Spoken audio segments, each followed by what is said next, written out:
កុំទៅខ្វល់សម្ដីរបស់អ្នកជំវិញខ្លួនអីយើងនិយាយថាម៉េចទៅ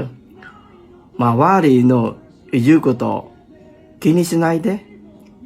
周りの言うこと気にしないでកុំទៅខ្វល់សម្ដីរបស់អ្នកជំវិញខ្លួនអីយើងនិយាយថាកុំទៅខ្ញុំចង់ឲ្យអ្នកហ្នឹងកុំទៅចាប់អារម្មណ៍កុំទៅខ្វល់កុំទៅចាប់អារម្មណ៍ជាមួយនឹងសម្ដីរបស់អ្នកដទៃអីយើងនិយាយមិនគេថា周りの言うことを気にしないでほしいです周りの言うこと気にしないでほしいですគឺមិនចង់ឲ្យទៅខ្វល់នឹងសម្ដីរបស់គេទេវាថាកុំទៅចាប់អារម្មណ៍កុំចាប់អារម្មណ៍កុំទៅខ្វល់អីយើងនិយាយថា